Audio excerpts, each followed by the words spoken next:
فأنا ناصح لإخواني بالصدع بالحق تبيض وجوههم. السكوت في مسألة الحزبية يضرها، فاصدع بما تؤمر وأعرض عن المشركين. سلامي على دماج ورجالها والشيخ يحيى ودار العلم يا سعد بانيها.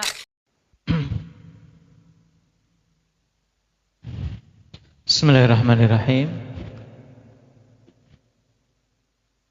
Alhamdulillahi rabbil alamin. Alhamdulillahi hamdan katsiran tayyiban mubarakan fihi kama yuhibbu rabbuna wa yarallah. Asyhadu an la ilaha illallah wahdahu la syarika lah wa asyhadu anna Muhammadan abduhu wa rasuluh sallallahu alaihi wa ala alihi wa ashabihi wa man tabi'ahum bi ihsanin ila yaumiddin. Amma ba'd.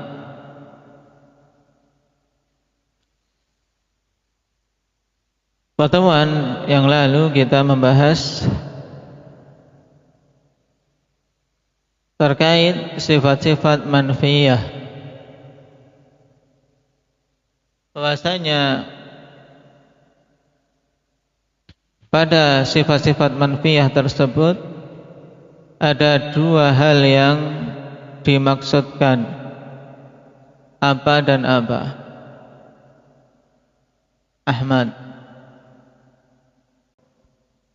Taib. Itu diingat-ingat. Nah, yang pertama, meniadakan sifat tersebut dari Allah, yaitu maksudnya kita tidak tetapkan sifat itu bagi Allah. Yang kedua, kita tetapkan kesempurnaan lawan dari sifat tersebut. Ini harus ada pada semua hal yang ahli sunnah nafikan terkait sifat-sifat Allah Subhanahu wa ta'ala. Dan kemarin kita telah masuk pada pembahasan 4 hal yang dilarang dalam penetapan suatu sifat. Karena ketika kita menetapkan suatu sifat bagi Allah, kita tetapkan sifat-sifat itu dan tidak boleh padanya salah satu dari 4 hal. Yaitu apa? Tahrif. Yang kedua apa? Mujahid. Ta'til. Yang ketiga tamtsil. Yang keempat takyif. Nah, kita mulai untuk mempelajari 4 istilah ini, apa maksudnya. Dimulai dari tahrif. Yang dimaksud dengan tahrif apa, Ithnan? Pengubahan, at-taghyir. Taib. Sedangkan secara istilah apa, Ilhan?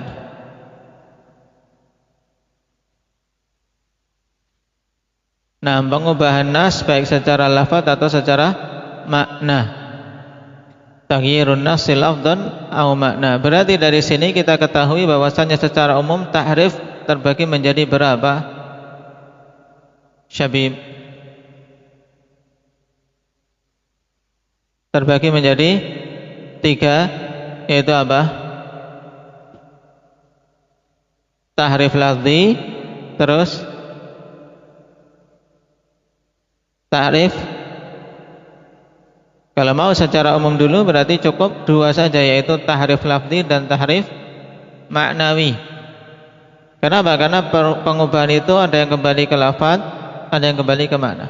Cuman kemarin telah kita lewati bahwasanya tahrif yang kembali ke lafaz itu bisa dirinci menjadi apa? Menjadi 2, yaitu tahrif pada lafaz yang sekaligus merubah maknanya. Lafaznya diubah, maknanya diubah. Ini yang dicontohkan dengan apa? Contoh untuk tahrif ini contohnya apa, Muhammad? Aceh. lafadznya diubah, maknanya juga berubah. Baik, mereka ubah ayat wa kallamallahu Musa taklima menjadi wa kallamallaha, sehingga maknanya berubah. Nah, sedangkan tahrif lafzi yang kedua yaitu tahrif pada lafaz tapi tidak berpengaruh pada makna. Seperti dicontohkan kemarin apa? Afif. Alhamdulillah, kemudian dibaca alhamdulillah. Nah, ini tidak mengubah makna. Cuman untuk yang seperti ini biasanya terjadi karena apa? Sebab jenis ini biasanya terjadi karena apa? Karena kejahilan. Nah, kemudian tahrif berikutnya tahrif maknawi. Lafadznya masih tetap, tapi maknanya yang mereka ubah. Nah, ini akan sangat banyak kita dapat ya akhwani fillah pada metode yang ditempuh oleh ahli bidah seperti Asy'ariyah dan yang lainnya. Mereka tidak berani mengubah lafaz Al-Quran, tapi mereka ubah maknanya. Taib. Mereka tetap membaca Ar-Rahmanu 'alal 'arsy istawa, tapi mereka ubah makna istawa kepada apa? Istaula. Taib. Demikian pula dua tangan bagi Allah, mereka palingkan ke makna lain, yaitu dipalingkan ke makna apa? Putra. Al-bidah mengubah makna sifat tangan bagi Allah menjadi apa? Diubah ke makna apa?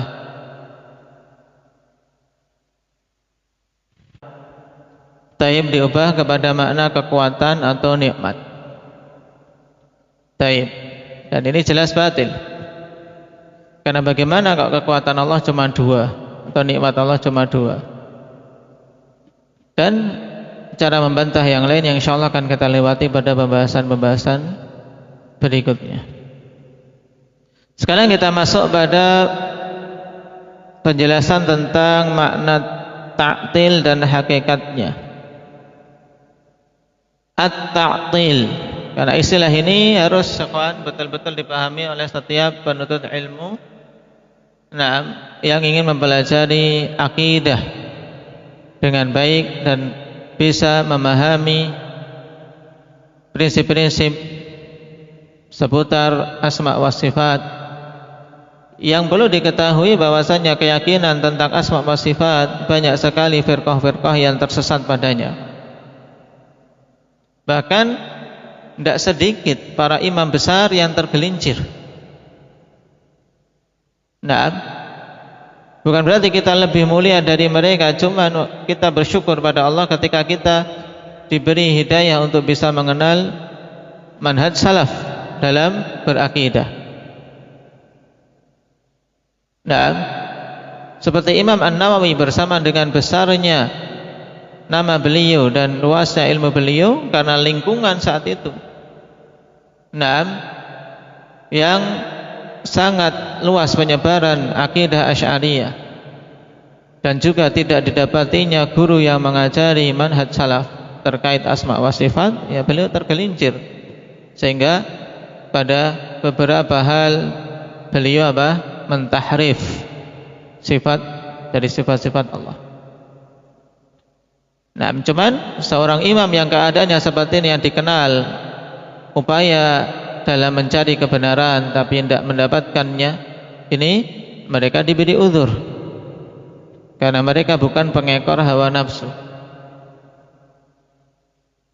sehingga kitab-kitab mereka tetap dipelajari dan mereka diberi uzur atas ketergelincirannya. Nah, sekarang pembahasan ta'til itu apa? At-ta'tilu lughatan at-tafrighu wal ikhla. At-tafrighu wal ikhla. At-tafrigh ini masdar dari fi'il apa? Indah ibadah.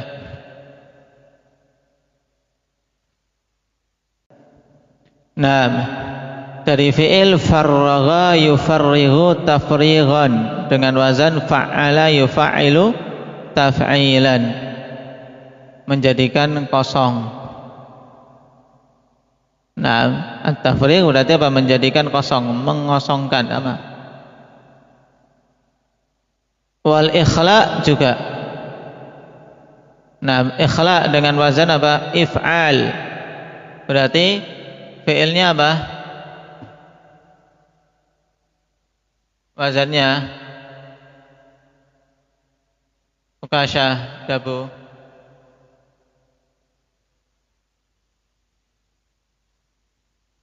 Berarti wazannya apa? Yang wazan masdarnya dengan if'alun.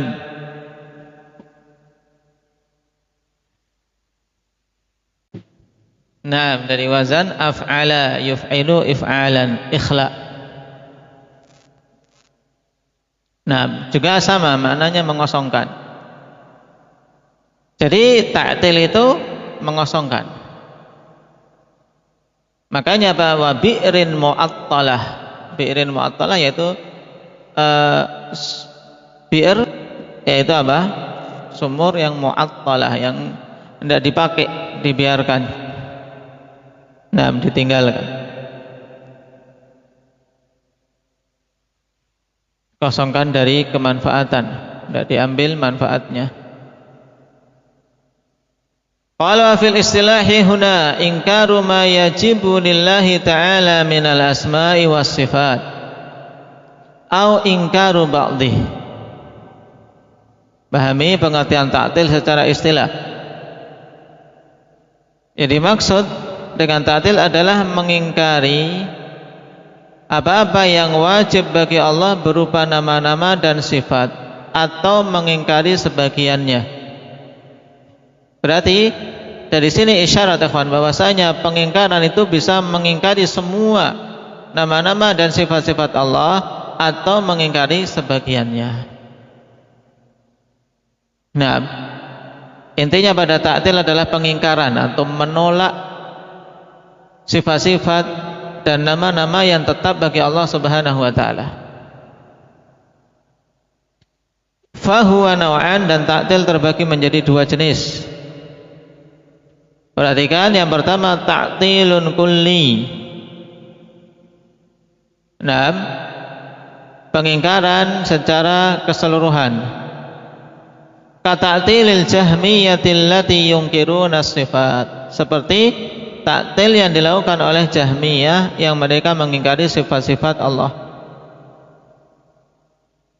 Dan Jahmiyah telah kita lewati, firqah yang dinisbahkan kepada pendirinya yang memasyhurkan mazhab tersebut. Siapa ini?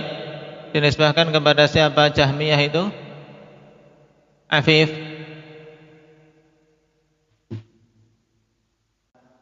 Taib. Nisbah kepada Jahm ibnu Safwan. Taib, yang menyebarkan kesesatan yang sangat banyak di tengah-tengah umat, akhwan. Walaupun sebenarnya dia bukan pencetusnya, karena dia mengambil dari guru yang juga ahlil batil yang bernama Ja'ad ibnu Dirham, dan kedua-duanya dihukum mati, akhwan. Kalau Ja'ad bin Dirham dihukum mati oleh Khalid Al-Qasri, nah, penguasa Irak saat itu di Baghdad, sedangkan Jahm bin Safwan dihukum mati oleh siapa? Kashfi. Taib. Nah, dihukum mati oleh Salam ibnu Ahwaz. Nah, naib negeri Maru saat itu, yang diberi tampuk kekuasaan Maru.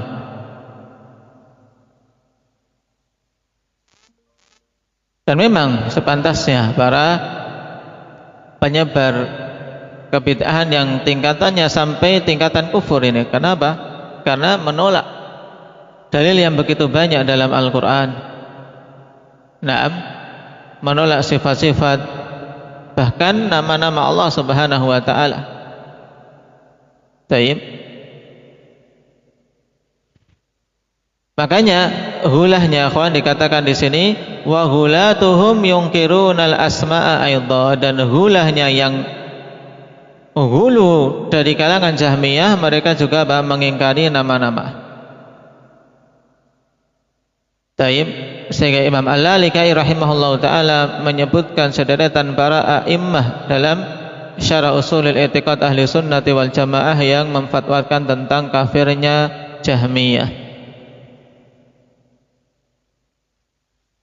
Dalam asma wa sifat mereka mengingkari nama sekaligus mengingkari sifat. Ini yang hulunya. Sehingga mereka ta'tilnya ta'til kulli. Berarti bagi mereka ikhwanifillah Allah itu tidak punya nama, tidak punya sifat. Oleh karena itulah dikatakan oleh para ulama salaf bahwasanya Jahmiyah mereka beribadah kepada apa? Sesuatu yang tidak ada. Nah, beribadah pada sesuatu yang tidak ada. Kenapa? Karena yang tidak punya nama, tidak punya sifat itu sesuatu yang tidak ada. Karena setiap yang ada, setiap yang maujud mesti punya apa? Punya sifat.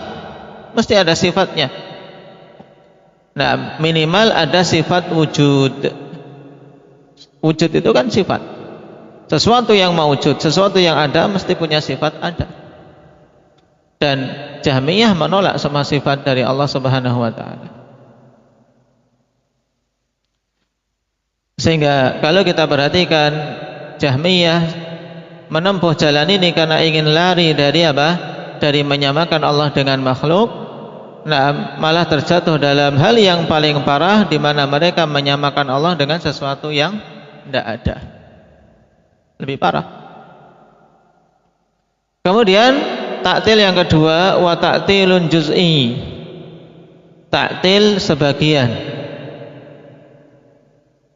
Jadi kalau tadi ta'til global secara keseluruhan, sekarang ta'til juz'i, parsial, ya bagian saja.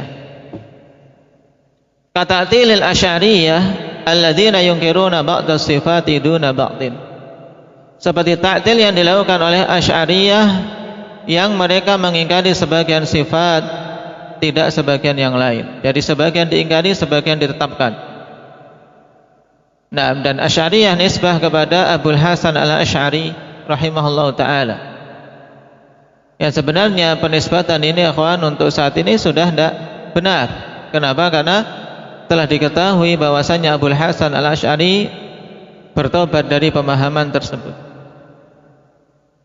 Nah, sebagaimana ditegaskan oleh Syekhul Islam Ibnu Taimiyah dan yang lainnya, di mana Abul Hasan Al-Asy'ari telah apa? Telah taubat dari pemahamannya yang batil, keyakinan yang masyhur dengan keyakinan Asy'ariyah. Nah, dalam kitab beliau Al-Ibanah fi Ushulid Diyanah. Sehingga beliau kembali kepada manhaj salaf. Tapi inilah bahayanya akhwan menyebarkan kebatilan. Nah, menyebarkan kebatilan itu membersihkannya sulit. Nah, perkara yang batil, ucapan yang batil, pengajaran yang batil, kalau sudah terlanjur tersebar sulit. Ini di zaman dulu saja sudah tersebar sulit untuk apa menariknya, apalagi zaman sekarang, kawan. Di mana penyebaran begitu cepat. Tayyib. Jejak digital itu sulit dihapus. Nah, apalagi seorang menulis, disebar jejak digitalnya, mungkin dia sudah bertobat puluhan tahun, tiba-tiba ada orang jengkel, orang tidak suka, dimunculkan karena masih tersimpan di internet. Nah, hati-hati. Oleh karena itulah di zaman sekarang dituntut untuk kita ini lebih berhati-hati dalam berucap, dalam menulis. Kalau di dunia saja, kawan, seorang tidak ingin diperlihatkan hal-hal yang buruk yang dulu pernah dia lakukan, atau perkataan-perkataan buruk yang dulu dia pernah ucapkan, atau kekeliruan yang dulu pernah dilakukannya. Ini juga sebagai ibrah bagi kita, apalagi kelak di hari kiamat ketika semuanya akan dipampangkan kepada kita. maka jangan bermudah-mudahan. Tidak menyebar kecuali yang dia yakin itu adalah al-haq, yang memang bermasalah bagi dirinya terlebih dahulu, kemudian dia bisa mempertanggungjawabkan kelak di hadapan Allah Subhanahu wa taala atas apa yang dia tulis, atas apa yang dia sebar. Karena sulit untuk menarik sesuatu yang salah, kawan.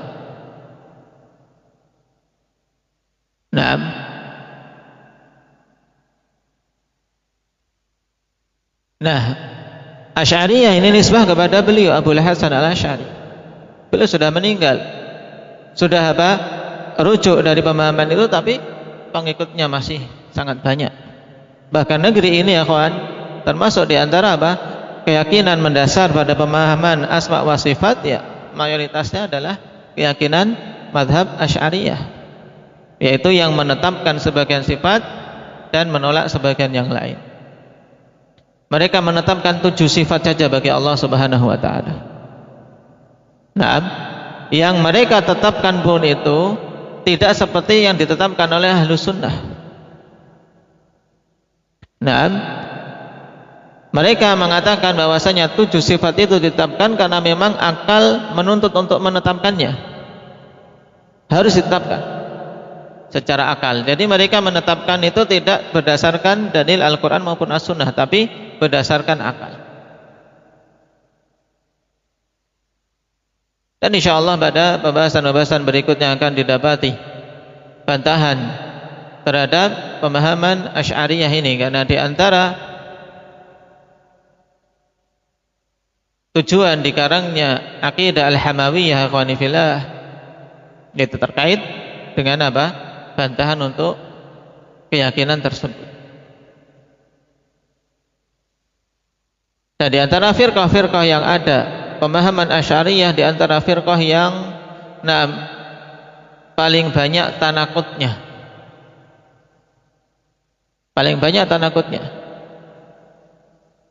oleh para Mu'attilah mereka dibantah kenapa menetapkan, oleh yang menetapkan mereka dibantah kenapa menolak sebagian yang lain, sehingga terjadi tanakut pada kaidah-kaidahnya, menunjukkan bingung, karena memang saat itu Abul Hasan dalam kondisi bingung dalam mencari kebenaran terkait pemahaman asma wa sifat. Beliau berganti-ganti dari madhab tentang hal ini, ikhwan. Tapi disinilah mungkin karena kejujuran niatan, kemudian hirs dan semangat untuk mencari kebenaran, di akhir kehidupan beliau akhirnya diberi hidayah. Dia berpindah dari guru ke guru.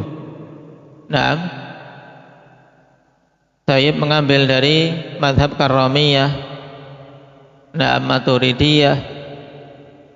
Saya akhirnya mencetuskan mazhab sendiri karena tidak puas dengan penjelasan-penjelasan mereka itu.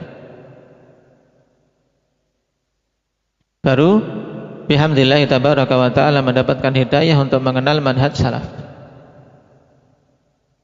Maka kita banyak bersyukur dengan lemahnya semangat kita dalam mencari kebenaran, ikhwan. Allah berikan petunjuk itu kepada kita.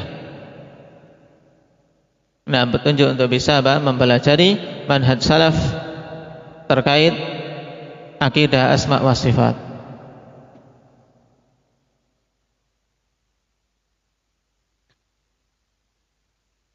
Kemudian dikatakan oleh Syekh, wa awwalu man 'urifa bit-ta'tili min hadhil ummah huwal Ja'du bin Dirham. Dan orang yang dikenal dengan perbuatan ta'til dari kalangan umat ini yaitu Ja'd bin Dirham. Sebagaimana disinggung tadi, dia adalah Dia adalah gurunya Jaham bin Sofwan. Yang telah dihukumati oleh Khalid Al-Qasri dengan riwayat yang masyhur.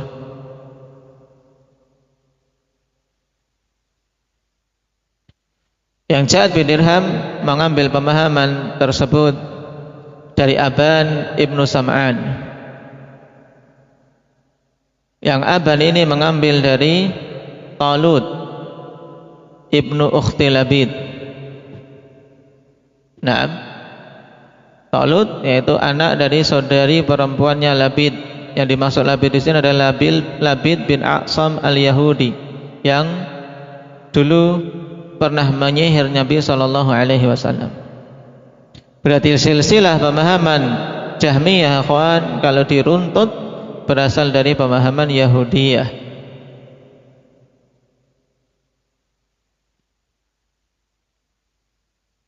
Ini tentang ta'til. Pahami dulu maknanya ta'til, kemudian apa jenisnya, kemudian apa firqah-firqah yang menyimpang dalam masalah ini, kawan.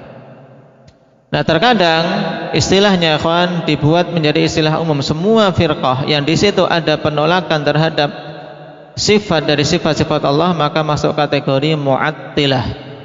Ya, pelaku ta'til kan namanya mu'attilah.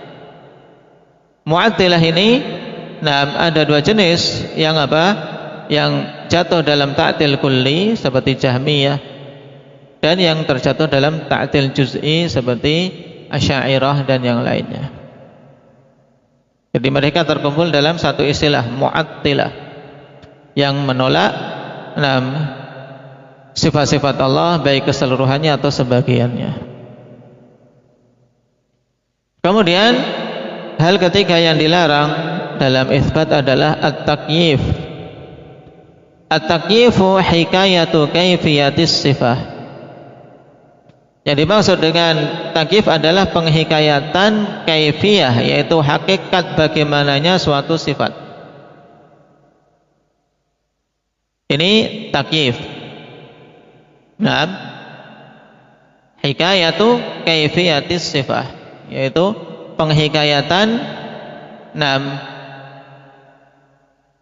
kaifiyah bagaimananya suatu sifat atau hakikat. Karena kaifiyah yang dimaksud adalah hakikatnya, tentang bagaimananya sifat itu dihikayatkan. Kaqaulil qail, seperti perkataan seseorang, kaifiyatu yadillah, yaitu hakikat tangan Allah Subhanahu wa taala demikian. Nah, ini takyif, dilarang, ya, kawan. Nah, kita contohnya dalam perkara duniawi. Nah, diperintahkan untuk apa? Diminta untuk apa? Menghikayatkan tentang hakikat bagaimana mobil itu misalnya.